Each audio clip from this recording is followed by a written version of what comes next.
But we'll talk about that in just a second. I want to talk about. So last week you had your developing your online and offline strategy, and did you guys work on that this week? Was there anything about that you worked on and had some success? Corey, you're looking like you did something. I had so I kind of felt like I had a decent start to all that stuff. So it's kind of good to have kind of like I talked about before on some of the stuff. I felt like I was kind of just thrown into a lot of this stuff. So it's good kind of being able to step back and actually make sure my foundation's good on a lot of these hot topics. So yeah. So do you feel better about it? Yeah, I definitely, I mean, I for sure have, I feel like I am already at a higher speed moving forward than I was when I started with this. So. Great. So any of the others of you, are you struggling with your online stuff, anything technology wise that says people know who you are, they know what you do? I think the biggest thing is just consistency. I just need to be more consistent Mm-hmm. at just kind of branding myself. And I know, Dennis, you had said you have a Facebook business page. Yep. Which I don't have that yet. So I, just somehow being a bit more consistent with, like stories and Facebook and things like that. So stories and I've learned this from Barb Betts, who is probably the best person for stories and for online presence and the use of Instagram and Facebook. Barb says that you drive everything personally to your regular page, to your Facebook personal page. All of it goes on there. And then you drive those things to your Facebook business page. You can drive stuff of your business page, like if you're doing a house or something, listing a house, that can be driven, but it all needs to also be in your personal page. If you got stuff in your personal page that you don't want people to see, then you're in trouble.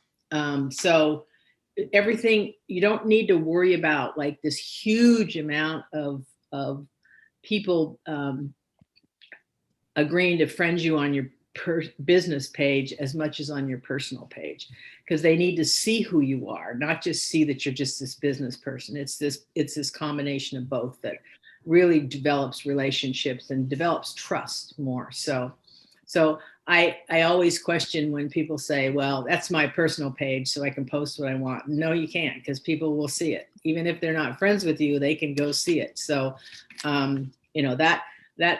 that is a really big thing. And if you ever get a chance, and Katie, I know you appreciate her, what she says, she teaches some really good marketing classes on visually and verbally what and how often you should post in stories. She posts on stories about 15 times a day. I mean, you see what she does, and they're real quick. You don't have to look at them if you don't want to. It's not like, you're overwhelming somebody's email box with it. But she posts a lot of really great things. And it just says she's a really good, competent agent, but she's also she's a great mom. She's a great friend. She takes time for herself. She also takes lots of time to understand the business that she's in. So those are the things that you want to get out there. So both of those two things tied together, and stories is really, really important. So, Kathy, you are really good with stories. I see your stuff all the time. You do a lot of get my attention kinds of stories. So the way I had always heard about it, and I kind of set it up just a slight bit differently, where I kind of do everything in Instagram, which is both personal and professional. And then I choose what I feed to my business page on Facebook and my personal page on Facebook, just because I want to remind my personal sphere that I am in real estate, but I don't want to like hammer it at them either. And then I also sometimes will remove certain stories to my personal page or my professional page on Facebook, just because the type of people who follow me on Instagram seem to be a little bit more loosey than Facebook. And I've always heard to treat the Facebook, or not the Facebook, but I suppose it would work either way, the feed as like more of your business. And then the stories as the behind the scenes. So I have no fear picking up and doing a story. And sometimes if I feel like that was actually pretty great content, I will post it in my feed. Yeah. So Okay. it was evergreen, so it lives there. Yeah, I do that too. Yeah. So it has some life. Yeah. Yeah, but most everything is just not worth. So on a typical story, how many impressions do you get? I guess it depends on if I were adding them up. I don't really spend a lot of time looking at my business story like meter, but if I were to add up Facebook and Instagram personal, I would say maybe like 250 to 300 a day who like kind of regularly watch at least some of those. And of course, the farther you get down your day worth of stories, that number, drops off because they swipe and then they might not come back.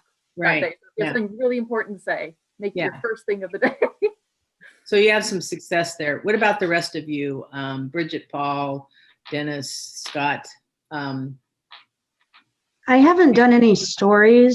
I have been trying to continuously post something at least once a day on my business page.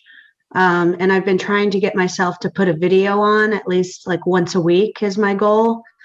So I've been kind of doing that and trying to consciously make a mix of, just interesting, funny stuff. And then also, educational things, market updates, just kind of varying it. I've had some feedback. It's kind of hit and miss. Sometimes I'll post something and like the only person who likes it is my husband. And then, other days I'll have a lot of feedback, which is nice. But I'm just trying to stay continuous and keep it top of mind every day, at least get something on there. Do you have a sense of what your husband just gives you a nice click, and Yeah. which one you actually get feedback? Do you have a sense of what those are? I feel like the ones that I get the most feedback, I don't get a lot of feedback on the market updates really. But when I post a video, I get people that will watch my video more than actually like comment on a story I found.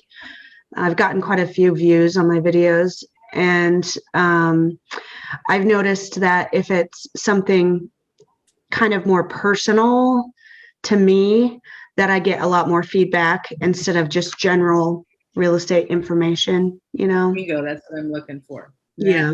You just said it. The more transparent, the more personal. And that's one of the things I love about Kathy's stuff, is that she's always talking about like something that makes kind of sense in your own frustration world, but personal to her or her family or her kids or something, and it hits like all those places. Post anything you post with a dog. If I want to feel good about getting feedback, all I have to do is go take a picture of one of my dogs doing something. That is a huge source of things that get responses. One of the things that I do is when I see like pictures, and not from my normal people that view my stuff. I get so much content from other people that I'm in other groups with, is I'll save the picture.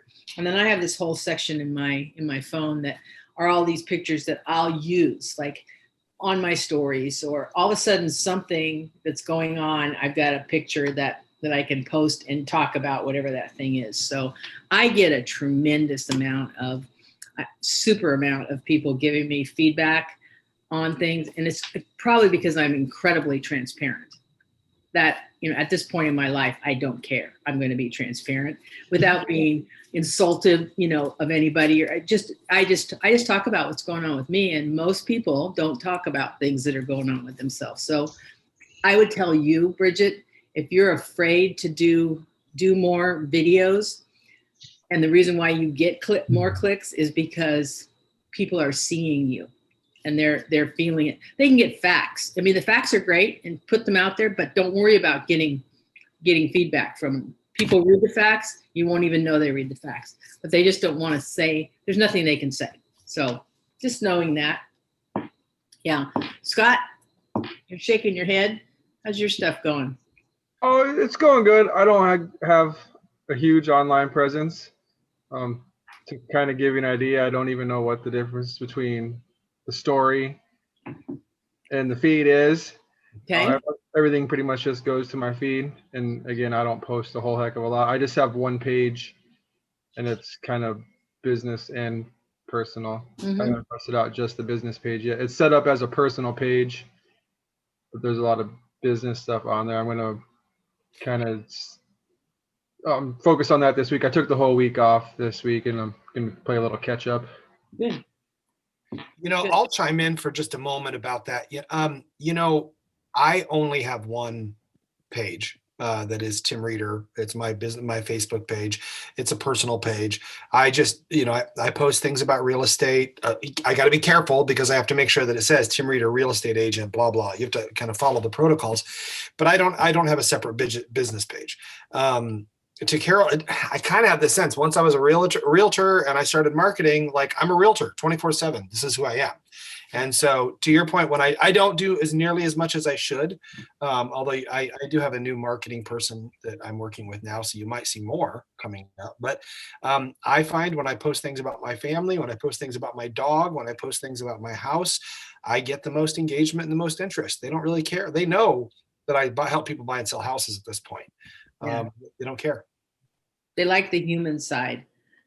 They very much like that. And also one of the things for you, Scott, is the algorithm of Facebook is pretty interesting. You have to be interacting with other people, and those are the people they're going to see when you actually do post. So I don't see anything that you post because I don't have interaction with you. Plus I have 2,000 people that I'm 2,000 something people that I'm quote friends with. And I pretty much know a lot of these people, but I'm interacting constantly with them, with their posts, like even if it's just a like, just to give continence to that piece. And then their stuff starts coming up on mine. You know, like when you go and you're searching to find a bike and you're going through all your stuff, and then all of a sudden on your Facebook, you see these advertisements for bicycles. It's the same thing with the algorithms of Facebook, is the more you interact with other people, the more those people will see you in their feed. If I have 2,000 something people in my feed, it's not going to give me you if I don't interact with you. So that's how you get other people to interact and then like them if they're somebody that friend them if they're somebody that you know. Just start building that. So that's kind of the purpose of this 100 days, is to start building on, not to have it perfected. So is that helpful? It is. Thank you. Okay. Yeah. Dennis. So I had something that was honestly probably the most successful thing interaction wise that I've had yet. And I did a test run with my kids' daycare. And I took kind of the Buffini thing of, you know, they say take a client out to breakfast.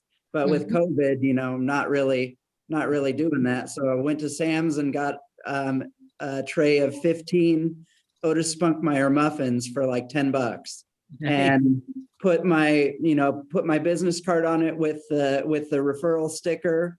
And I made a post that said, "Do you know the Muffin Man? Today I'm visiting, you know, YMCA Child Care Center, and you know, they do an awesome job."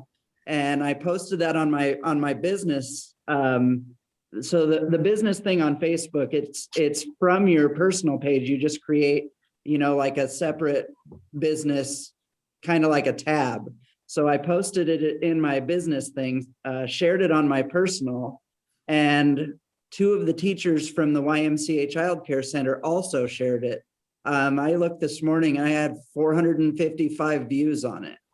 Oh my God, Dennis, that was fantastic. And it was just a stupid little simple thing. And I took a picture of the basket of muffins, and I made sure that I had, you know, the picture on my business card, the best picture that I'll ever take of myself. And then the other side with my contact information, I made sure was also visible in the picture. and just sent it out. And it was super successful. And I think I'm going to try and do that once a week and start to, because I know people that have businesses, I can tag their business and get them the clicks and get me the clicks. Wouldn't that be incredible if your tag was the Muffin Man? Like you are the Muffin I Man. did. I love did that. hashtag Muffin Man. Oh my God, that's fantastic. So. That's really, that is Very cute. That's really good. Okay. Congratulations. Yeah, thanks. Okay. You want to follow that, Paul? Are you the what was the question? The quiche man? The question was, I wish. Yeah. Question was, how are you doing on your online strategy stuff? Anything online or your social media? Yeah. So, I guess good news, bad news for me is, I do have experience with doing this historically, but it was within LinkedIn and kind of with my previous career. But I know the blueprint for building, a pretty strong presence there. I have never been on Facebook. So just recently have gotten on Facebook in the last, month, and started to do some stuff. And I'm kind of outsourcing a lot of that. My wife's going to help me with it, but it's been pretty sporadic so far. So we do need to sit down and kind of schedule it out and, come up with our game plan. But what we have shared, I have followed the kind of the instructions of more on the personal side, less on the business. Good. We're in the middle of doing a flip right now, and people really like seeing stuff about that too. At least they love it. They love following that. Yeah. Yeah. So we've got some stuff lined up that we're going to be doing there. So I'm behind, but I feel like we can get caught up pretty quick. I will say, you're talking about how you have experience with LinkedIn. You've done a good job with LinkedIn. You never had Facebook. Keep with LinkedIn. LinkedIn is a huge platform that I never touch. It's all about connections. It's all about professional touch. If you're trying to create a name for yourself right now and you feel comfortable with LinkedIn and you've got an experience with LinkedIn, I wouldn't necessarily reinvent the horse right now. Yeah. So here's the deal though, Tim, is I kind of view this. I've got two businesses. I've got a consulting business, which is really outside of Omaha. And that's the bulk of my professional network is what's on LinkedIn. So I don't know if this is right or wrong, but I'm trying to bifurcate my Omaha real estate business is Facebook presence. LinkedIn is going to be. That's fantastic. And yes, LinkedIn is incredible. I used to use it more than when I was more in the corporate side. I used to use LinkedIn more. I don't use it that much myself, but I go on there because I still get notifications and I go on there. I'll get involved in a couple of conversations, but I don't have any consistency with it. And this is a really good reminder because LinkedIn is powerful. Yeah. So great. Perfect. All right, let's go on to this week's video, which was about buyers. And I think this was a great video for not only new and newer agents, but old and older agents as well, as a reminder on really what the basics are of representing somebody and actually turning them from an inquiry to what's the whole thing? It not the lead yet. It's an inquiry to a prospect, to a lead, to a buyer, to a client, Yeah. And then to a referral source, but during that and on the way. So I think that some of the things he said, I want to kind of just have a real quick overview and talk. I'm going to talk about some of the things that he said, and then we're going to break you off into like maybe a 10 minute or 15 minute breakout. But the things that he talked about was, what is a buyer? Like, because everybody thinks that, there's a misnomer that just because somebody has an inquiry about a home that they're a buyer. They're not a buyer until you actually qualify them to be a buyer. They're not a buyer until they have financing in place. So one of my mentors told me when I first got in the business, you never put somebody in your car that has not been qualified. Well, right now we don't put anybody in our car anyway, but until they have pre-qualification. She also told me I had to take 1 day a week off completely, that was my day. Didn't matter which day it was, could be during the week. And said that I had to be in coaching within 3 months also. Those were the 3 things. I did them all. Brian talked about the benefits and challenges. So the benefits of having a actual buyer is you get a check. When they buy a house and they close, you get a check.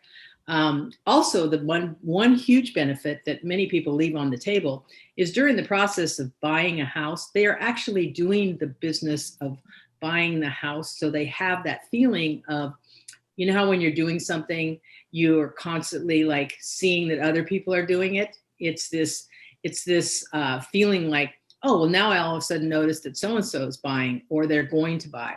So it's a process where while they're doing it, you have a great amount of ability to be able to get referrals from them.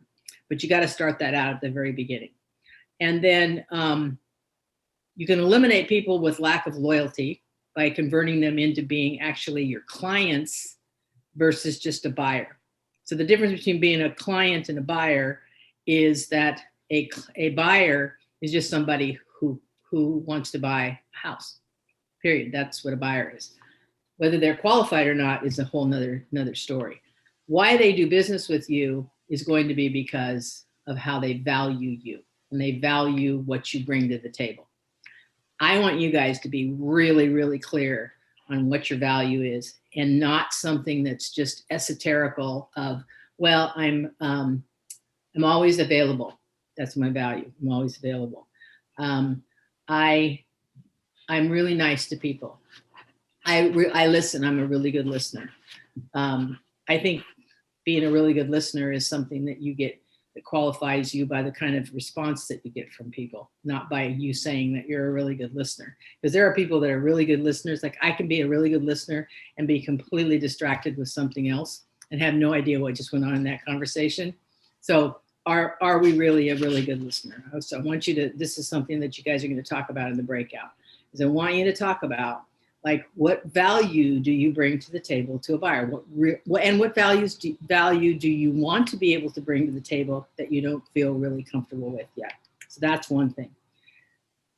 One of the most important things that he says in here is something that we really need to have the buyers understand in order to not waste your time. And in this market, this is a hard one, is that buying a home is a process of, who wants to say that?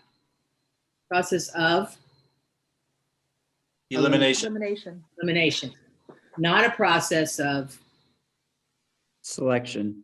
Exactly. That, really seriously think about that.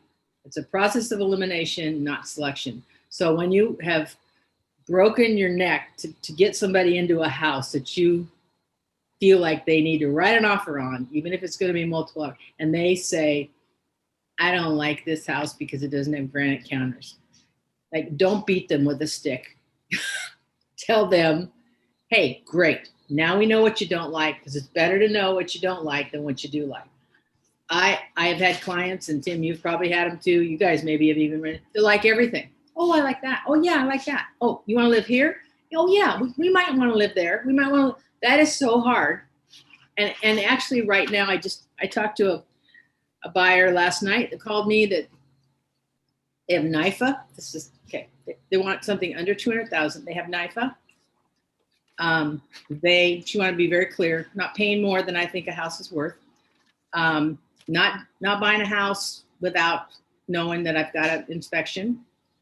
And I'm not going to be one of those people that just writes an offer just because I want a house. I'm like, oh shit. So what do I say to that person? What do you say to that person? Let me ask you guys. That's the buyer that you just got. Can you clarify that they don't want to write an offer because they want to buy a house? I'm not sure I understand that one. No, they don't want to they don't want to write an offer more than the house is worth because they think people that do that are stupid. Sure. Yeah, I guess if that were my buyer, I would try to, gently remind them of the market that we're in and just like a little heads up of what to expect. Mm-hmm. beyond that, I mean, you don't want, they're going to write what they want to write. I mean, Okay, somebody else, Paul. I mean, I think the first thing I would do in that situation is for each of those points, is I would ask them to tell me more about that, and, you know, clarify for me what you mean by that or why you arrived at that. Because I would want more information to really understand what they were trying to say and why those things were important to them. And then I think that would give me some input on where to take it from there. Okay. Anybody else? Can't top that. Okay, NIFA. So what reason for NIFA was because they wanted to have some money in the bank. Could they do my question to them was, I talked to them about what the multiple offer market looked like. They knew all about that. And how sellers make decisions, and some based on lending, and kind of the order of how that looks. And would be really great to be able to, because they're in a multiple offer price range, be really great to be able to do a conventional, even a 3% down conventional. Was that a possibility? Yeah, it's a possibility. We just don't want to do it. So that's what I'm talking about in having the kinds of conversations with people. When I've talked about this before, having the kind of conversations with people so that you're ready for those. And I want you guys to get your muscles flexed in having those kind of hard conversations with people. And it's something that you will be discussing over and over again here. And we'll particularly be discussing it when we get to multiple offers. But Carol, when we get back from the breakout, why don't you tell us how you handled that person and how you intend to handle that person? Yes, I'm going to. So we're going to break out, and we're going to talk about what are the 3 really, really good values that you feel that makes you stand out, that brings you, that brings something to the client, that they feel like you have a great value proposition. How do you provide value? And be specific. Okay, so this is whatever it is that you feel that you bring, and then anything that you feel like you need to work on. Okay. So we'll go to breakout rooms for, we'll say 15 minutes. And there's going to be 2 rooms. Carol and I will each be in one room to help guide it and guide this conversation. Sound good? Yeah. Okay. See you there.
Wow. So I think Alan is jumping in right here. Hey, Alana, we're just finishing up our 100 Days of Greatness, but please feel free to listen in. Okay, so that was really good.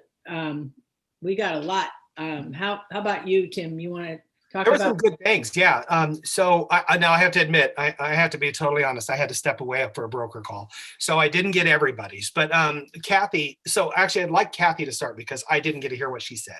So what we're asking here is, what are the 3 skills that you feel like bring value to your clients to the table? And then what's the one that you're challenged with that you feel like you have to work on?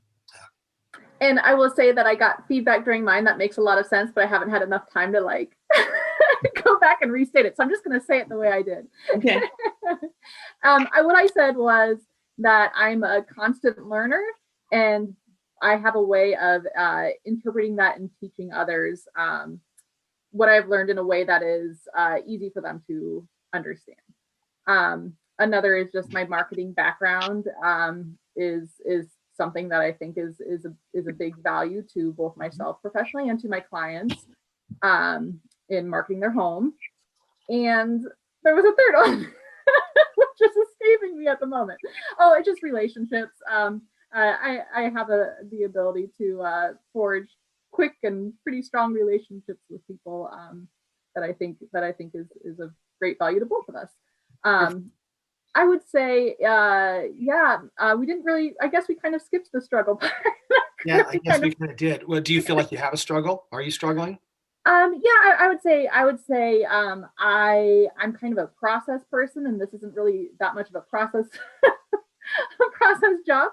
So I like to be the expert in everything right away, and I feel very stressed to not know the answer to something immediately, but I'm doing better at just finding who knows the answer. I just don't like that moment of I don't know. It very much bothers me. So it probably is the same one that all three of the people that were in my room had as their challenge, which was confidence. That was the one consistent challenge, and we're going to talk about that more next week. So, let's keep going here. That's good. Well, first of all, when it comes to confidence, I'm going to talk about fake it till you make it all day long. There's a TED talk on fake it till you make it. Oh God, I watch that all the time. Katie Boyle, she was talking about how she's leaning into her therapist and her open heart and how she also likes to leverage the fact that she's on a team. That's definitely a big deal for her. But Katie, we really didn't talk to you about what your conflict is. Oh yeah. So just the connections and relationships and the team. But I agree with Kathy. It's just the confidence of, there are days, I think it comes in my brain and I have to just tell it to go away of like, really? Is this something that you can really do? Is this something that you're going to be able to provide value to somebody, apart from the team? So I think it's just that confidence, but also I listened to a really good podcast this last week, that Brian Buffini, The Power of a Made Up Mind.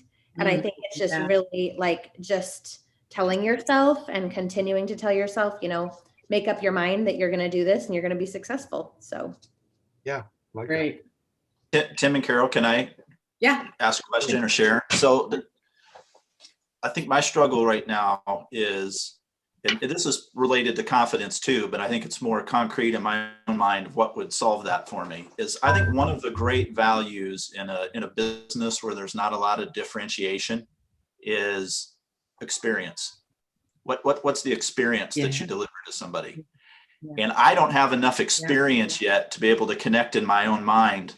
This is what I need to be providing for an experience. And since I don't understand it, I have a hard time being comfortable right now articulating that this is why I'm different. This is my value. Yeah. Well, this is how we get to it, Paul, is by talking about it. And you'll actually realize that, like what you said about what you bring from where you came before, you can find the skill inside of that transfers over from one, like nursing. Nurses make incredible realtors because they take care of people and they care and they ask a lot of questions, and those are transferable skills. Educators, teachers, who was talking about that? Oh, Dennis, you came from being a special ed teacher, and Dennis was talking about that his three skills that were transferable. I thought these were great. Or meticulous paperwork, being able to do that for people that, for the students with disabilities and all the government paperwork that he has to do. Talking to anyone, he can communicate with anyone, from the doctors and the educators to the children with special needs, and helping families with children. Like, those are wonderful transferable skills that are part of your value proposition. So let's did everybody on your screen, you get everybody there, Tim? Tim, you're muted. Okay. Yes. Yeah, you can move on. All right, and then we had other conversations with Bridget, and Scott also added to those conversations about the things that were transferable value skills. Bridget came from working at NEI, so relocation. She also was a mortgage processor, and her husband owns a inspection company. Like, talk about transferable skills. Like, those are all like within the same industry. So. And then Scott, construction background and all that he brings to the table. So, and then the challenge, like I said, the challenge for everybody is confidence. And the answer is exactly what you said, Paul. It's experience. Experience will take care of the confidence side. For your homework, to wrap this up, I want you all to write out your value proposition that is equal to an elevator speech, only you get 20 floors. So elevator speech, write your value proposition of why would I want to do, have you for my agent, and what are the skills? Because I want you guys to start owning those skills that are transferred from someplace else. So that's beautiful homework. And to her point, the quicker you're able to articulate it, that you're able to say it, the faster it rolls off your tongue, the more you're going to say it, and the more that it's going to come back to you. So right, she's spot on. So we're going to end that period. That one's over. Now we're in the mentor-mentee, and today joining us, we're thrilled to be able to have both Alana Hallert and Nikki. Is that you on the other one up here that says A. Hallert? You're not. You're muted. Alana, there you go. How about now? Oh, now you're not. And then Sheila, thanks for popping up, Sheila. Nick is not here. That was me trying to sign in through the other link, so I had to come this way. So I'm sorry. Okay, no, you're fine. I just if she was on here, I wanted to acknowledge her. So Alana is the lender at Dundee Bank, and we have a partnership relationship with Dundee Bank, who does wonderful work with us and supports everything we do, and as well does loans for just about everybody and everything possible, I think. So Alana has done the in-person, when we used to have these classes in person in the office, Alana and or Nikki would come in and talk about lending and all things lending. I'm going to just let Alana take this, and we'll ask questions in between. You guys can throw questions into the chat or just ask. You know how to do this, and make sure you're asking, like, even if you think it's a stupid question, go ahead and ask it, because Alana has about 1,000 years of experience in this, and we pretty much worn her out in this market. So we really appreciate your taking the time, Alana. Also, some of the mentors will jump on here on the call too, and sometimes have things to add or questions to ask as well. So okay. And she's got a bunch of paperwork, a bunch of documents to give to us too, that she sent over to us already. Yes. And I don't know, Tim, have you sent those out, or Rhonda no. sent those? Yeah, okay. No, we'll do that after the class. So yeah. No problem. Sounds great. Okay. So my name is Alana Hallert. I'm with Dundee Bank, and I have a partner, Nikki. As Carol mentioned, she's not here today to do this with me, but she is my right-hand man, as it were. We do everything together. And so just to give you a reason why she's not here, we had a huge industry integration from Fannie Mae that happened Monday. And it didn't go so well. No lender, I don't think, out there was prepared for the system integration that happened. And so everyone has somebody out there trying to work through those things. That's my Nick. She's helping me try to do that.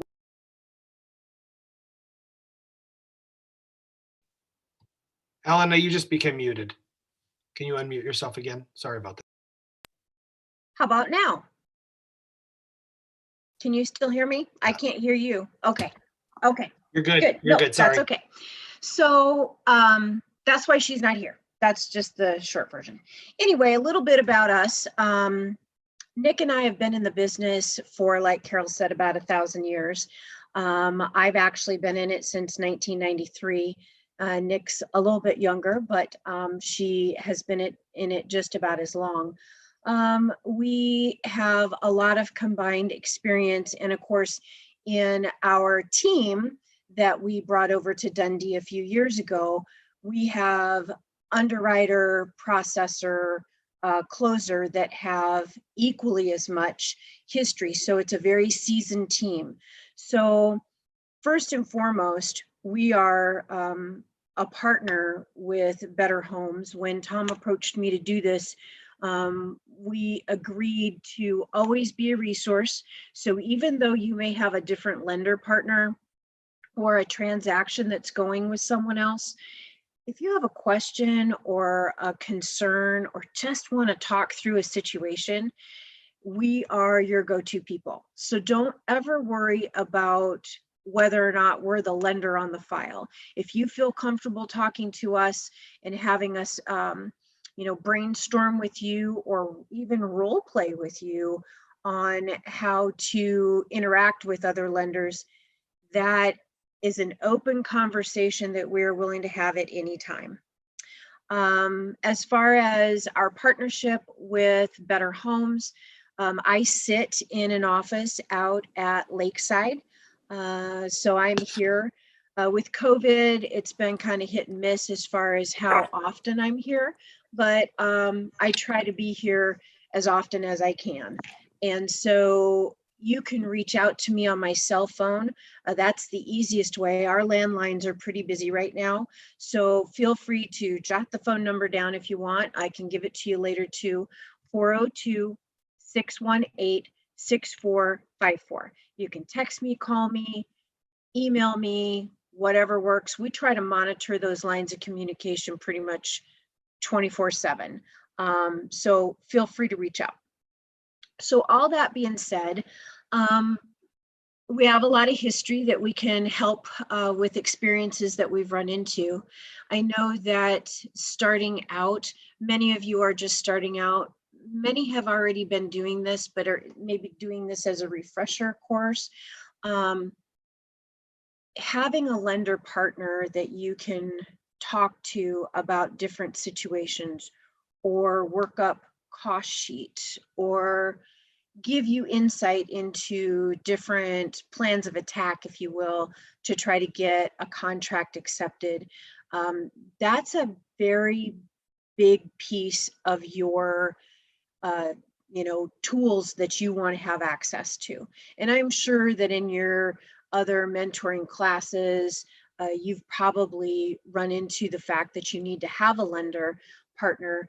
It's probably more critical now than ever because we are in such a competitive race to get our contracts accepted with sellers, to get buyers qualified on a level that we really haven't had to deal with as much in the recent past. We want them to shine. We want them to be completely approved and ready to go so that when you give a contract offer over to a seller, we bubble to the top.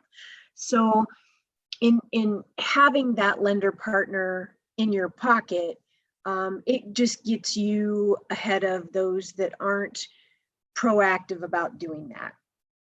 Does all that kind of sound like things that you've heard, things that you've seen, things that you've encountered with people that you've been helping kind of walk with in this early stage of being an agent? Any head nods? I see Katie, Bridget, Paul. Okay. So just to kind of round all that out, again, we're a resource center for anything related to Better Homes and their agents. Feel free to reach out anytime. Nick as well, and I'll give you her information too. So a couple of things that I sent over to Tim and to Carol that at some point they're going to send out to you folks are really just reference sheets or quick cheat sheets, if you will, so that you have a place to go quickly to look something up. Because our buyers and even our sellers may have talks with you about things that obviously are confidential, but are triggers for you to think, oh gosh, what do I do to help them the most? Maybe those words, maybe those conversations will lead you back to some of the resource material that I've sent to these folks so that you can look at them and kind of know what to do. We're not asking you to be lenders, but as agents, you wear many hats.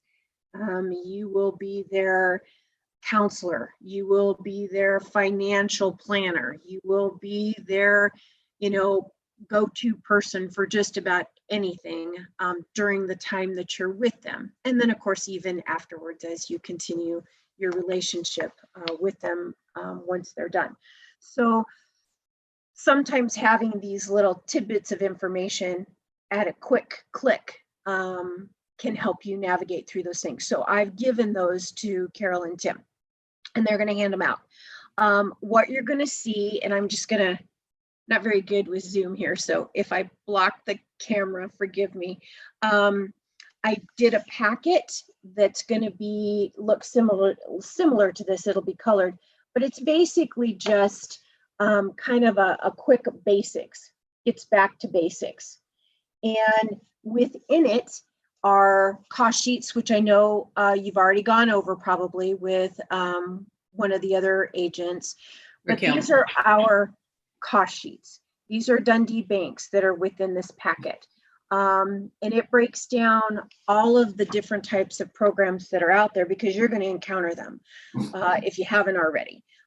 Conventional, USDA. Oh, we have a friend.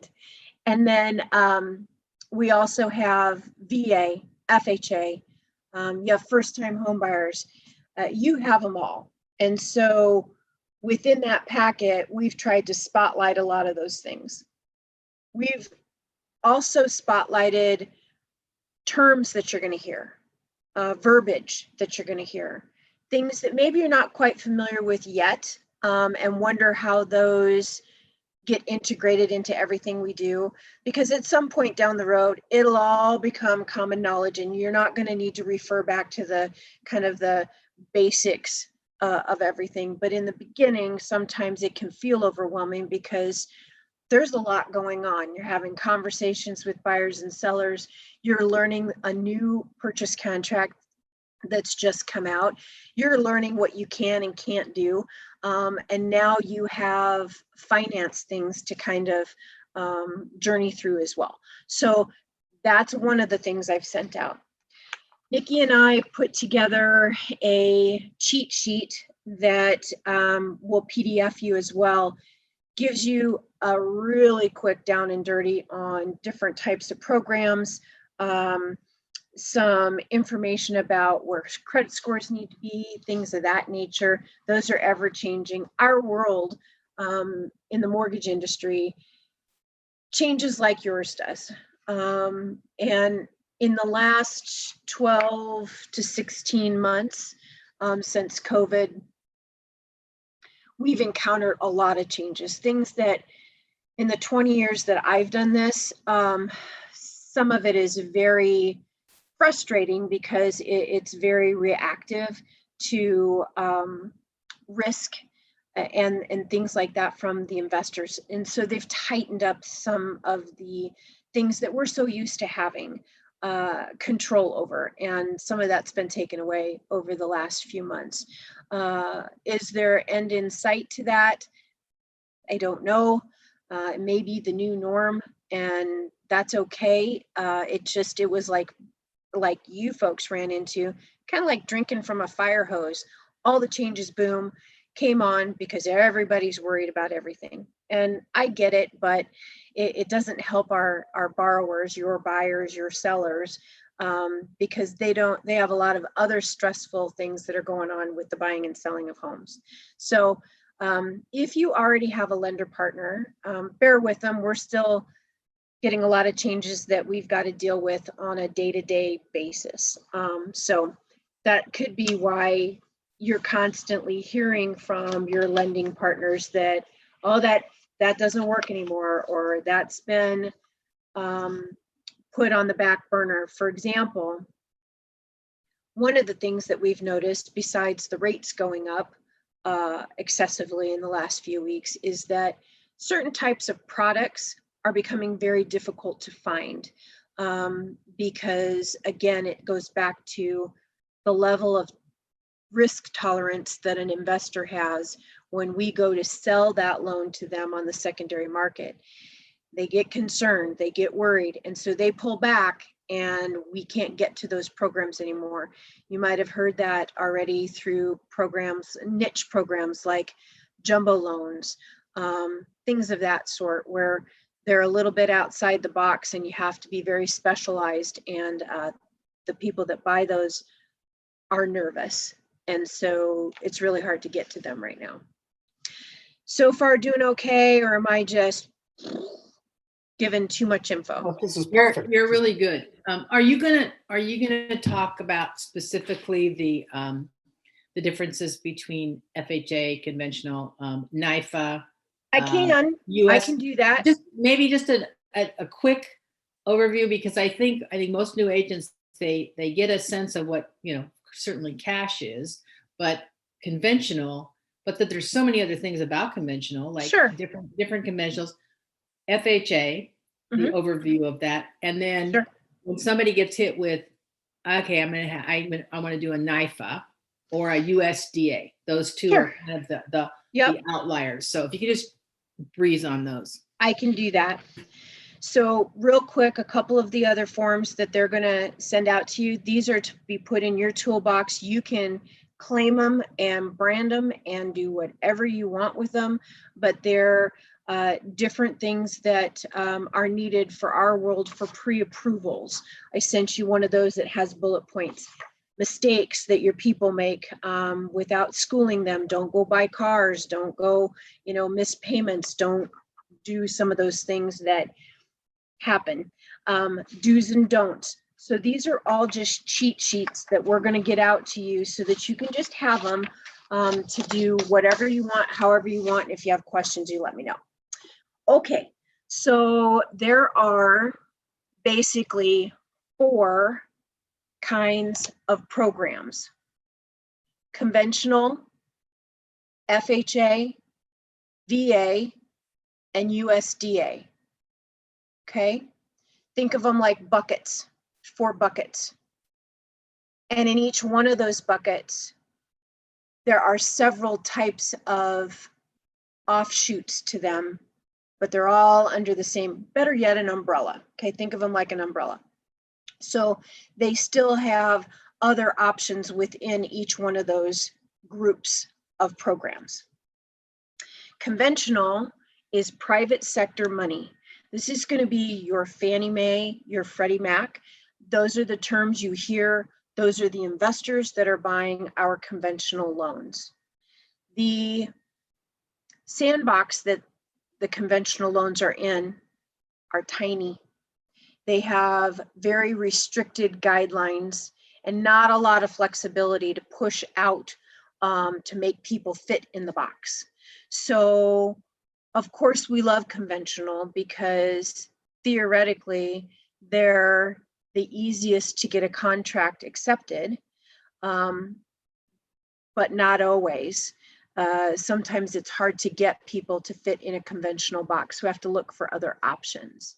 But conventional is the very traditional, very vanilla Fannie Mae, Freddie Mac programs.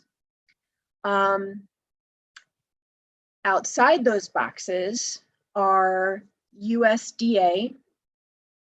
USDA is exactly what it sounds like. It's more of our outlying areas, our ag areas. They are not our Omaha areas. They're going to be maybe Plattsmouth, Waterloo, Weeping Water, Louisville, small areas. And when you use USDA financing, most of the time your customer can get in for 0 money down. It's the only conventional program out there that allows that 0% down, but it has to be in those outlying small areas. They are population controlled through USDA's portal. We have to go in and put a specific address in and see if it's okay, that they will accept it. The restrictions for those programs are a little bit trickier because they don't like outlying buildings. They don't like pools. They don't like barns. They don't like chicken coops. They don't like, small sheds and things like that. And that is what we find a lot of out in those very rural areas. So we have to be careful when we write on them because they're not going to give any value to any of those things. And I have to tell you, some of those areas, you could find a barn on that property that is worth a fortune. And they want to have that included in the contract, but USDA isn't going to finance it. So we have to be very careful on those. We have to look at those addresses and those kinds of listings and things just to be sure. Elena, is USDA, is that an owner occupied loan? It is for owner occupied. Okay. I have to be honest, I've only ever had owner occupied. I could look and see if there's any other options to that, but I don't think so. Think government and think really tight as far as what they'll require. Those do have mortgage insurance, which is a whole nother financing world to talk about. So when we look at those 100% loans, they have an upfront fee that they pay to USDA, and they have a monthly fee as well. Those are all life of loan. They never go away. So that's how they make their money. So we have to look at those individually. I don't have a lot of people using them so much right now because we get better pricing and rates on some of the other programs. But again, we're back to sellers want maybe to see more of a conventional contract than a FHA or VA sometimes. So we have to keep that in mind. What is your ratio right now of conventional to FHA? As far as contract acceptance? Yeah. Just like a maybe 1 out of 10. Okay, that's kind of what I was looking for. And do you get any? Have you done any NIFAs at all? Yeah. So NIFA. So we talked about maybe conventional FHA, VA, USDA are little umbrellas with things that come down from them. Think of NIFA as a mega umbrella. Okay, it's on top of all of those because NIFA, although for a first-time home buyer, they can do partnerships with each one of those programs. So NIFA isn't a program that does the lending. They partner with each one of those programs that does the lending. So can you say what NIFA stands for? Sure, Nebraska Investment Finance Authority. And then there's Iowa's. Iowa has the same thing. They do. Theirs is a little different as far as their criteria, but every state has a bond program. NIFA is ours. It's for Nebraska. Iowa's is called IFA. So I don't know what, Kansas is and things like that, but each one of them has their own program. And they also have their own requirements because they're governed by the IRS. So each one has their own limits for income. Each one has their own limits for what they allow for purchase prices. Every county has its own income and purchase price limit. Some of them overlap, but they each have their own criteria within that bond program. So what NIFA does is they typically offer a discounted interest rate. So for example, if my normal FHA loan, this is just an example, okay? If my normal FHA loans were running at 2.75, we would usually see NIFA about 0.5% below that. So maybe 2.25. There's a lot of things that can be really good about that, because 0.5% can allow your buyer to buy more of a home, okay, qualify for more of a home. Helps them with a payment, obviously. There are programs within NYFA that could even help them with some of the down payment. They're called home buyer assistance loans. We call them HUBAs for short. So you could, for instance, have an FHA, NYFA, HUBA. FHA is going to allow for a lower down payment, maybe some flexibility on credit, maybe some flexibility on debt to income ratios. NYFA, they're going to come in and cut the rate a little bit and help them with a better payment. And if you add on a HUBA loan, okay, now the rates are going to be different, okay, but if you added on a HUBA loan, maybe it could help them with the down payment. But at the end of the day, that example was an FHA. Still an FHA. You can have a NYFA VA. You can have a NYFA conventional. All those things are going to get a little bit better interest rate, but they can also all have home buyer assistance programs attached to them as long as they qualify. Kathy has a question for you, Alana. Mm-hmm. It says, I have an FHA NYFA HUBA. What are the odds of that ever getting accepted in this marketplace? Good luck. That's a question for us and Alana. You know, just because Alana's good at the loans, but she's not going to be the ones giving us odds on whether or not we're going to get our offers accepted. To be honest, yes, that's hard, but this goes back to how you present the offer, who you present it to, whether or not you write a letter. I told you about, I sold a house last year that it was for a buyer, and we were competing offers. There was like 8 offers. My guy's offer was the lowest. It was the worst. He got the house because of how we presented the house, how we wrote the offer letter, Sure. how we wrote everything. So that's a bigger, better conversation. But anyway, sure. Go on, Ellen. So let me throw this out too, and maybe everybody already knows this, and just tell me to stop.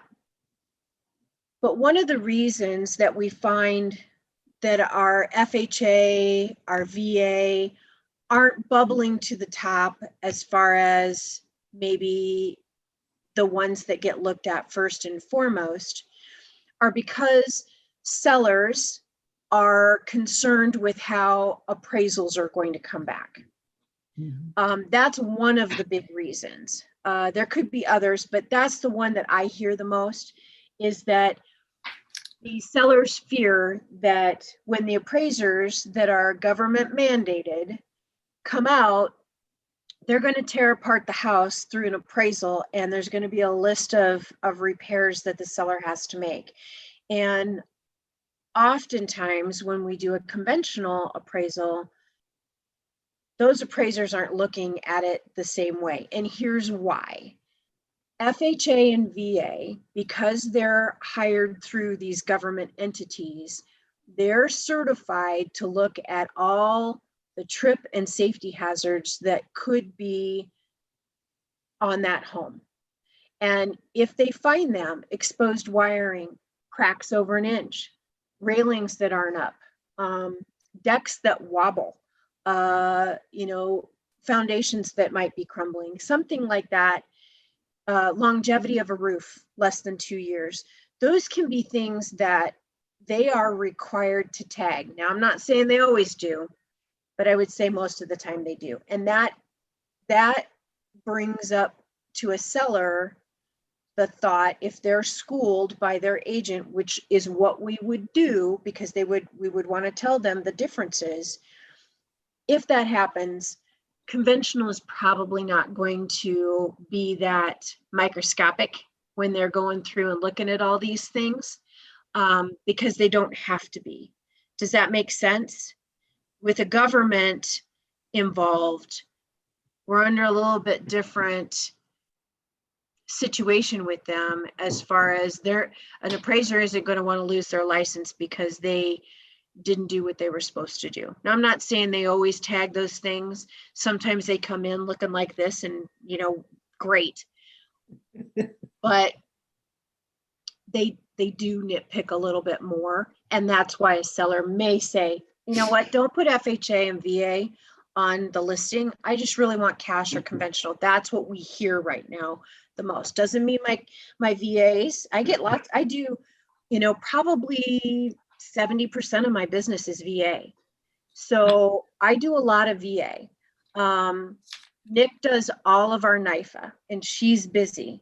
How they're partnered with different programs just depends on how they got accepted. And like Tim said, sometimes it's how it's presented. Sometimes it's a seller that wants to help a family, buying something for the first time. Who knows the reasons? But anyway, that's just wanted to give you some background on that part. Hey, Alan, can I chime in for just a moment? Now, there's the assumption that when you accept an FHA offer, that the seller is automatically obligated for the FHA repairs. Nope. First of all, the contract does not explicitly say that the seller is obligated to make the repairs. It is just implied. If the buyer is financially able to make a repair, it is allowed, correct? Yep. Okay. So yeah, we'll talk on that just for a moment. I don't want to put you in the weeds talking about something we have to deal with, but no, that's okay. That's what we're here for. We're just kind of talking out loud right at the moment. So even on VA, it's the same thing. It's implied that a seller would do the repairs, whatever those could be, but it isn't required.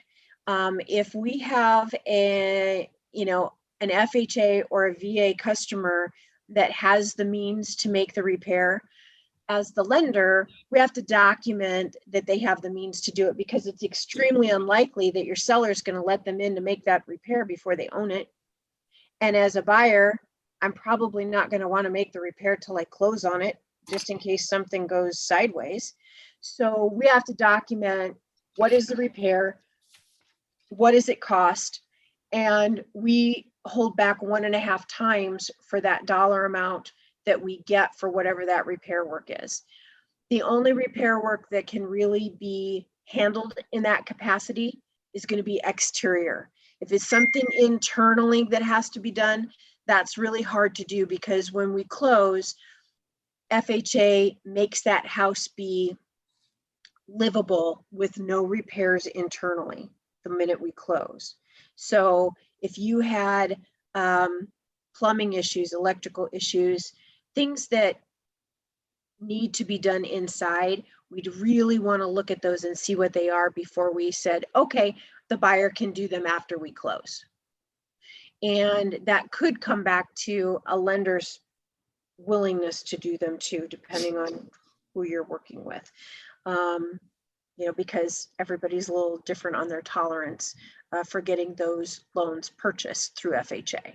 So does that help? Does that help cover that? Okay. So on FHA, we know that they may not be the first in the lineup, but the appraisal could be part of why. So FHA is government, 3.5% down is the minimum. A lot of people want to go that route because it helps with cash to close. They have a lot more flexibility when it comes to credit, and they have a lot more flexibility when it comes to debt to income ratios. Their bucket is big, conventional, tiny, restricted on credit scores, restricted on debt to income ratios. Private mortgage insurance on that is a big factor. FHA, Walmart, conventional, Abercrombie Fitch. I mean, think of them that way. They are different buckets. So we have to kind of look at them from the perspective of what does our person fit into, and what makes the right choice for them. Just because I can fit them in the conventional bucket, is that really the one that they're supposed to be in? So we have to look at those things. Okay, so we talked about USDA, FHA, conventional. VA. So VA is 100% financing for the most part. There's a lot of different variables with that. And I saw Katie asked a question. I'll come back. I'll do that right as soon as I'm done with VA. Okay.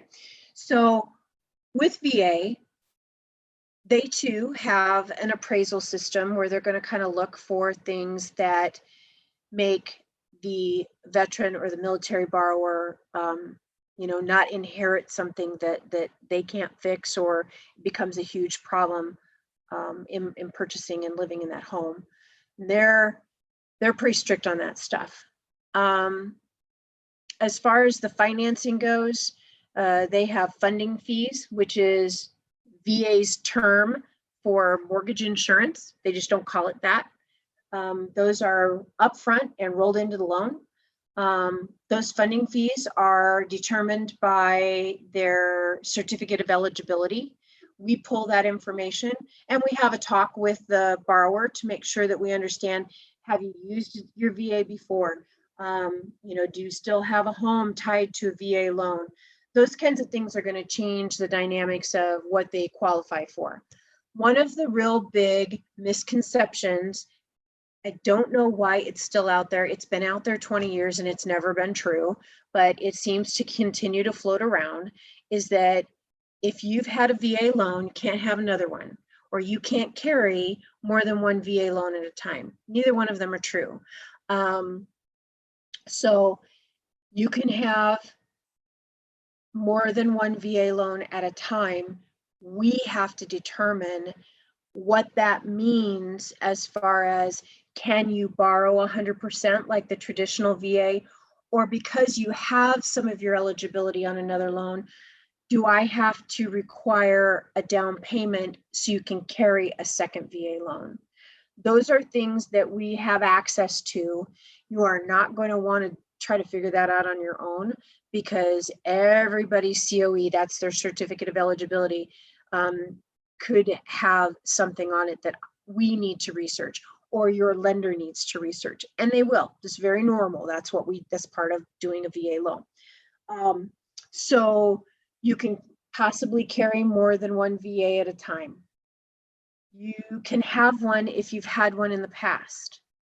There are a lot of our veterans and our active military that have no idea about this stuff. And they hear rumors about different things. They need to talk to someone. They need to talk to their lender to help them understand, because just because VA is an option, maybe it's not the right option, especially if they have a large down payment. Maybe we'll find something better. But VA's rates are better than conventional a lot of the time, so it makes sense. We keep our fees extremely low, not just for VA, but all of our loans, because we're a community bank here. And with our conventionals, we actually service those loans. We keep them in-house most of the time. There's a few that we don't, but most of the time we keep those in-house. Our VA and our FHA are going to go on to a servicer that we employ that retains those. So they're really important conversations to have, because there could be other things that are better for them. We just don't know until you have the conversation. Does that help? Everybody? Okay. Katie has a question. As far as the repairs for a VA FHA loan, how much cost are we talking about? If a buyer were to ask me, what ballpark could I give them about the cost? I know it depends on the house, but just curious if there's a ballpark. It's a great question, and there is no answer. Because each appraiser, if they would tag a repair, we're going to go back to them. Let's say it's external and it's right now, and we can't get it done yet because we're not out of the woods for our winter yet. Okay. Just say we've got chipped and peeling paint. They're going to come back to us and they're going to tell us what that value is. Let's say it's $500. Okay. Chipped and peeling paint is a big, big, big thing. Especially if the home is older and could possibly have layers of lead-based paint. Okay. It's a big, big deal. So let's say it's $500 in the eyes of the appraiser. Okay. That means somebody, whether it's the buyer or the seller, is going to be required to escrow 1.5 times that amount, so $750. Okay. So if you got $3,000 worth of repairs, now you're up to $4,500. So there is no real cut dry answer because they're not looking at a chart that tells them anything. They're going off of personal opinion, just like their values. If you had a home inspection, the home inspector might be able to help with that too. But again, even if they said 500, your appraiser could say 1,000. It just depends on their opinion of what it takes to do whatever has to be done. I'm sorry, there's no real given chart for something like that. But it's a great question. I just don't really have an answer for it. But if you see chipped and peeling paint, it'll be the number one thing on their list. Number one. If you see exposed wiring, number two. If you see 2 steps and no railing, that's a big one. They'll tag that all day. If your stoop, which we see this a lot, and it's just the house settling, when you see a stoop that's away or crumbling and has cracks more than an inch, or a driveway that's uneven or has an inch or more of a crack, they'll tag those all day. Those are the big ones that I know off the top of my head. Do you see broken? Sorry, Elena. Do you see like broken windows or windows that don't stay up, like the old windows that have the ropes and they won't stay up? Or you can't open them. Mm-hmm. Those are a big thing because they're going to try every one of those windows, especially in our older homes. So if they're sealed shut because somebody's painted them 25 times to cover up the old paint, make sure you cut through that so that when your person comes out to open that window, it opens. Otherwise, they'll tag it. And guess what? Now we have a final inspection fee of $150 for somebody to come out to see if the window will open. If you've got cracked windows, or if you've got,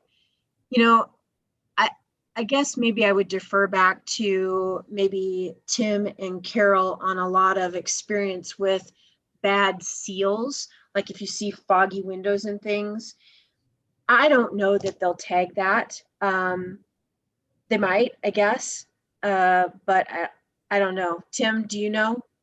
Do you see them tag those? Sorry.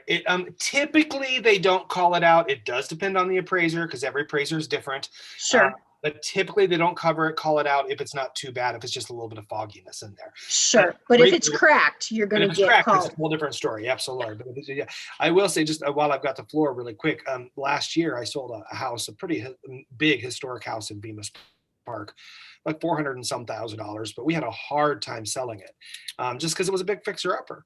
The only offer we got was VA, and we just bit our lip and did it. And do you know, they only called out scraping and painting of the exterior. Nice. And that's a prime example. You don't know. Now, right now we have obviously so many more buyers than we have inventory. But if that would ever go back to the other end of the cycle, you wouldn't want to eliminate the options of VA and FHA because you wouldn't know if they would really tag it. But I can tell you the chipped and peeling paint, man, that's a big one. That sits real high on the safety features as far as possible issues with that. Anybody else have any questions you want to throw out right now? Yeah, Katie. Well, I do, but I don't think it's the time now. It's an interest rate question, so keep going. Because I feel like you're on a roll, Elena. So keep going, and I can ask it at the end too. Okay, well, you can ask me. I can tell you that since President's Day, we've had every day the rates have gone up in a straight uphill climb, and I don't see any end in sight at this point. I can tell you why we're seeing it, if that's helpful, because every person's asking about it. My refi people, my buyers, I have buyers that have been qualified for months and we used the rates available then. And now I'm telling them, yeah, they're 0.5% higher. And here's how that works. So the consensus is that because our new administration has made some very big promises of vaccine rollout, the stimulus package, those kinds of things, those have played into the confidence that they hope will come with economic surging. The big thing that they are putting all of our eggs in the basket on is that this vaccine rollout will help revitalize the travel industry that has basically been decimated by not being able to travel as much as people want to. And that when that happens, we're going to have a huge economic surge. And so it's very unprecedented because the markets, both my markets and like the stock markets and things like that, they usually don't put as heavy of a spin on what they do on hope. Hope is a really bad strategy to pin everything on. And so it's very hard for us lately to predict this because it isn't very, very common. And we don't usually see such huge reactions in the marketplace to it. So it's been hard to tell people, well, we're hoping this and this and this is going to happen. And they're like, yeah, but what if it doesn't? And you're like, all I can do is say, if it doesn't, then there'll probably be a market correction. But I think we'll continue to see this trend until it doesn't happen. But I think it will happen. And then I think we'll have already seen the adjustments that are going to be made and it'll settle down. That's what I'm praying for. But it's been kind of rough the last 2.5 weeks. Yeah. And it hasn't changed. So hope and prayer are your strategy? Hope, then prayer? I'm going with prayer first because hope is not, that's a book, by the way, if anybody wants to read it. It's a phenomenal book called Hope is Not a Strategy. Yeah, I love that. It's just kind of the way of where things are at the moment. And it doesn't make a whole lot of sense because if you talk to people that are way more knowledgeable than me, they're going to say this isn't the normal. This is, So my question kind of stems from, I have a couple that I helped close their house on Monday. Mm-hmm. And they had already, when I met them, they had already been approved. So they had a letter and everything. So when we were going through the process last week of like final documents and things like that, my buyer called me in a panic because their interest rate had increased from like their pre-approval letter. It had increased like 1/4 percentage point. So she's like, wait a minute, we were approved at 3%. Why is the rate 3.25 on my 30-year now? So then in my mind, and I didn't say this, but I wasn't quite sure, was it my job weeks ago to instruct my buyer to get that rate locked in, or should that have come from the lender? Whose job is that to make sure that we do that? I feel like I could have saved her money had I said like, hey, we need to lock in like 3 weeks ago. You know what I mean? That's why you have a relationship with a lender that covers the parts that their responsibility. Yeah, and I didn't know this lender. Yeah. I mean, I had communicated with her a bit, but I would say it took a lot of us off guard, but I'm going to say that if you're someone that is seasoned and kind of has been through different cycles and you started to see things moving around, we get market updates all the time telling us kind of where things are going to be. My first call would have been to anyone not locked in but under contract, which normally we lock them in as soon as we get a contract. That's what I thought too. Okay. We usually do that. Now there's times that we don't, but most of the time we want to protect that because it's always a gamble. It's always a gamble. And quite honestly, if rates toggled up, maybe the customer no longer qualified. I mean, it eats away at their buying power, as rates go up. So we have to always be very careful. But it would have been a phone call. Now I can't speak for the other people that were helping. Maybe they thought that it was going to be a little quick roller coaster, up and we're back down. That's what we all hoped for. It's gone up like the biggest roller coaster you've ever seen in your life, and we haven't hit the top yet to come back down. So it hasn't happened since 2006 to us. So this has been a long time, and there are people in the business that have never dealt with it before. So I don't know. They should have been locked in a long time ago. You don't do that right before closing. Yeah, because typically locked Tuesday, and we locked Tuesday because I asked then the lender, I'm like, can you tell me when their rate locked after I got this frantic text from my buyer? And he said that it locked the previous Tuesday, which we closed on Monday. So, and it went under. I could have thrown them out. It could have, that could have been the end of that contract, and you would have had that horrible conversation. That's the scary part of waiting. Yeah. You never want to do that if you can help again, it. Was that my fault? Like, should I have done something different? I would not. I would say no. If I was the lender, that I would take that on me, and I would figure out. Let's say they didn't qualify. We're gonna have to. The bank's gonna have to eat that because I didn't get them protected.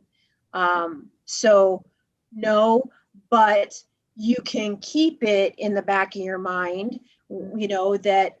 Maybe on your checklist, hey, we're under contract. Don't forget to call your lender. Let's get you locked in, and make sure that that's ready to go, because rates, when we protect them, they are home specific. We can't really do that beforehand because there isn't anything to protect, right?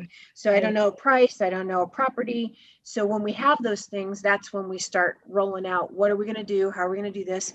Because I have people that are like, I know rates changed, but I want to buy it down and get back to where I was. So there's all sorts of different variables to that. I would not put that on you. I would put that on your lender. That's our job. Katie, that You is, can help us. She's totally right. That is not your responsibility. But this whole nature of real estate and being a realtor is you learn from past experiences. And from now, the rest of your career, you're going to check in with the lender and just say, hey, is that rate checked in? Because that's what you now have learned to do. Absolutely. Lesson learned for sure. It's usually when you get, as I spoke to before in our last class about a deal that went sideways early on in my career. You learn, you do not forget. I mean, you're like that, that is it the cats that don't forget, the elephants that don't forget. You will never forget that. And so that's why we want Alana and in her brain towards the lending side of it, because I would say that right now, the lending side of what we're going through in real estate is probably 75%, if not 90% of the deal. The rest of it is, you either have the money or you don't have the money to offer what you're offering and the money to back it up. But what that lending strength is, I think, is more important than anything. It's why you have to have a relationship with a lender who you trust, and you trust their processes and how they do it. And you just learn with experience.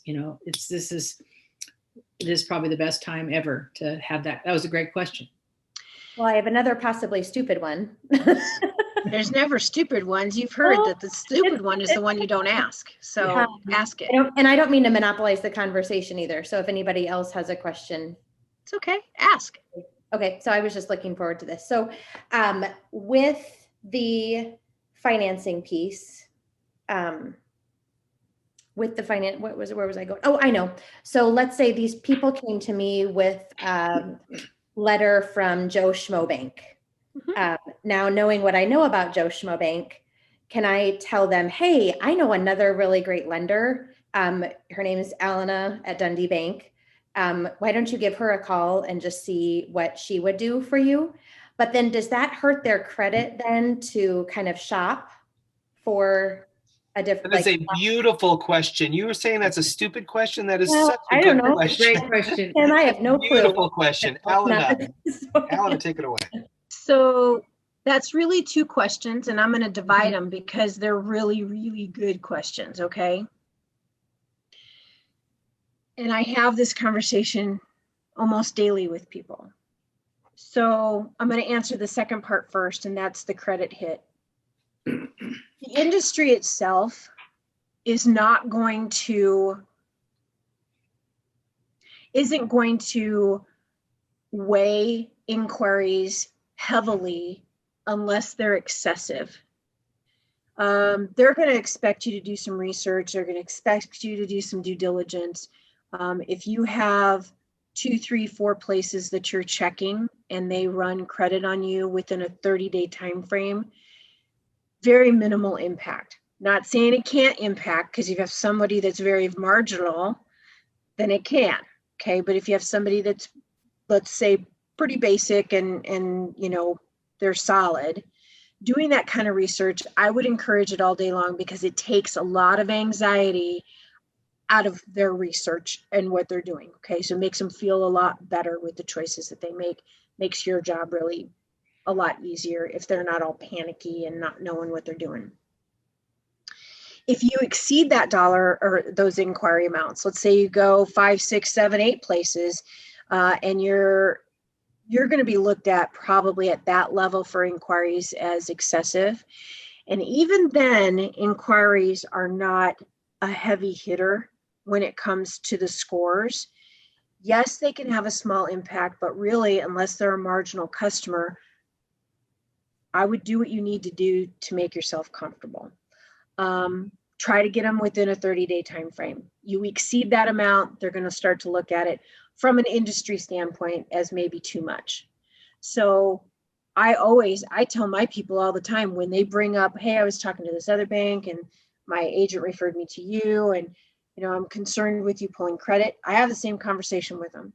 And I also encourage them to go do their research if they decide that that's important to them, because I'm fighting a battle the whole time. If they didn't go, it's like buying a house without looking at anything else. It's like buying a car with never looking at anything else. Eventually, at some point in the process, they start to get sometimes wiggly on what the decision was they made, because they didn't look at anything else. Does that make sense? Yep. So that's my answer for hitting their credit. Okay. Did it cover it? Yeah. Yep. Okay.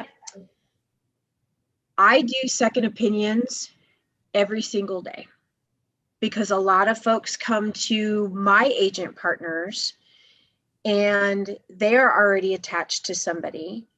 And my agent partners, I've worked with enough that they feel confident to tell them, I know you're approved with X, but if you want a second opinion and someone that's local, because they don't always have a local person, here's my go-to person, and you can talk to them. And we do that all day long, every day, every single day. I have people that look on the internet and find Dundee Bank, and they reach out to us and they say, well, you know, I'm not with anybody, but I'm over here with this, and they're not calling me back, or they're not as responsive. Nick and I tend to be hand holders. I mean, I know you don't know us very well, but we're very take them by the hand to get them across the finish line if they want that. It means you have to read the people, right? Because you're going to have people that are like, you know what? I don't need you to coddle me. And then you're going to have some people that are like, please help me. Please help me get through this. And that's what we do. So you have to kind of chameleon to whoever you're serving, because that's the name of the game. Does that help? Can I add on that particular Absolutely. piece, not the piece about the points, about the hitting your credit report, but the side about, because I do this almost every single transaction, because we do a lot of business with people who come from other states. And I always ask them, do you have a lender that you know? Do you have some pre-approval? Because sometimes they do come with pre-approval of some kind. Yeah, we have, we got Quicken or Rocket Loan or something. And so I have this same conversation, only the way that I get them to the lender is I will always talk to them about, these are the areas of a purchase success that we're going to talk about. We're going to talk about price. We're going to talk about the lending. We're going to talk about who the lender is. We're going to talk about the contingencies on it and all those. So I introduce all those. And then when I get to the lending piece, I talk about what the market is bearing right now, which kind of loans that they are predominantly taking and what has more value and strength. I talk about who the lender is. And I ask them, do you have a personal relationship with this lender? And have you made the decision about this lender based on just price? And if it's like a military person that says, well, we get this discount, I also say great, but same thing that Alan has said. How about getting a second opinion on that? Because I know a lot of lenders will match those values that you see.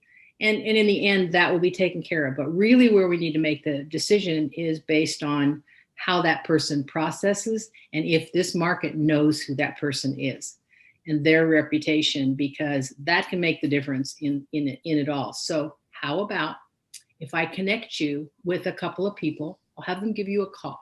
Not here's their phone number, you call them, I'll have them give you a call. Would that work? They'll call you within the next 12 hours or the next X amount of hours. Would that be okay?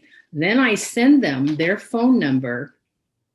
So, and I tell them, put this in your phone, put this in your contacts, so that when they call, you recognize who it is. Give them their name, the name of the company, and then say when they call that you recognize it. I immediately call that lender on the phone and say, so-and-so is going to be calling you. So the handoff is so, like, hands don't even kind of break there. So, because if you just give them a phone number, the chances of them calling, that I'm calling 3 days later, did you call the lender? Did you talk to the lender? So does that make sense, like, to you? That helps a lot. Thank you. Does that help you, Elena, when you get called? It does.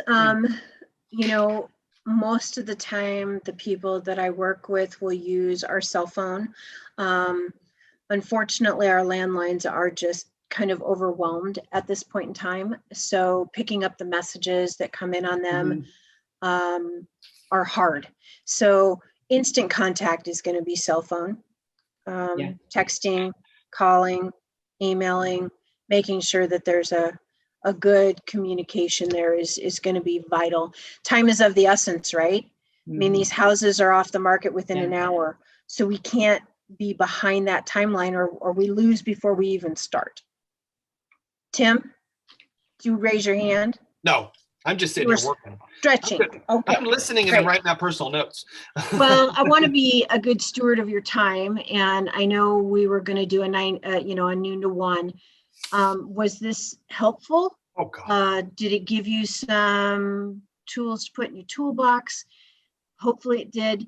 You can reach out to Nick and I anytime. Heads are shaking. Okay, and now you can be connected to her. We'll send you over all of the documents that she sent, which are going to be really good reference sources. And she is always available. Well, she'll get back to you on if you have questions. You can text her, email her, whatever way is probably the easiest thing right now is to send something by email and she'll get to, unless it's a really urgent issue. But that's why we wanted to do this connection, and we'll have Alana back again. And she's also doing a video, or did you do it already? Haven't done it yet. Okay. No, you don't I'm have heading to, out of town. So as soon as I get back, Nick and I will do that together so that you can see both our faces. And I think I'll see if Matt can help us do that, because he's phenomenal at putting that together. And it'll just be kind of a quick video on how to reach us, and a lot of the same information we put here so that you have a way to get to it. Sometimes repetition of hearing things is sometimes the best way to learn, but ask questions. This will be up in the library too, Alana. Yeah. This one that we did today. Okay. Plus, to get kind of the pressure off you guys of having to, really plan and do, you can do little 3-minute tips and things. We're going to throw those up in the library. And if they just have a title that says a question that you get asked all the time, boom, or something that is, okay, here's what happens now with interest rates, or here's some new programs, or we get a lot of questions about how to do investment financing. We get a lot of questions on how do you handle mortgage insurance?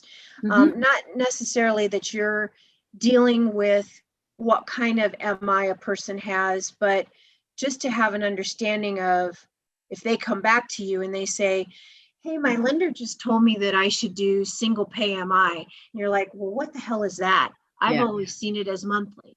Well, there are some real good programs that we always try to look for our customers, and they may not be something you've even encountered before. So we'll have some of those out there for you. Yeah, just quick tips. Yep, It's we'll great. get them for you. I And will if you say- need anything, ask. I'm going to say, well, I want to, as a send off, as a true thank you to Alana. I'm really glad you got this face-to-face time with our new agents. I will. The other thing I will say as a plug for Alana, she is truly an incredible loan officer. She's my loan officer. She's helping me refinance my house. She's just a dream. And everything she said about truly, you can ask her for questions and just her be a resource, even if you already have another lender. That's how you do it. That's how you do it. Yeah. By the way, We don't expect to take the place of someone, well, but we could be your backup person if you have a situation where they aren't available. Then, let us know. We're happy to do that. when I met you, I had another loan officer. I had several others, but I still came to you for questions, and before you knew it, I'm all yours. Well, thank you. I appreciate that. Well, if anybody needs anything, holler. It was great to be here today. I hope you have a good rest of the day. I'm going to go find out what my Miss Nikki has hopefully gotten everything squared away, so we're good to go now. Good. All right. Thanks, Thanks so much, guys. Alan. I really appreciate it. All righty. Bye-bye. Take care. Bye-bye.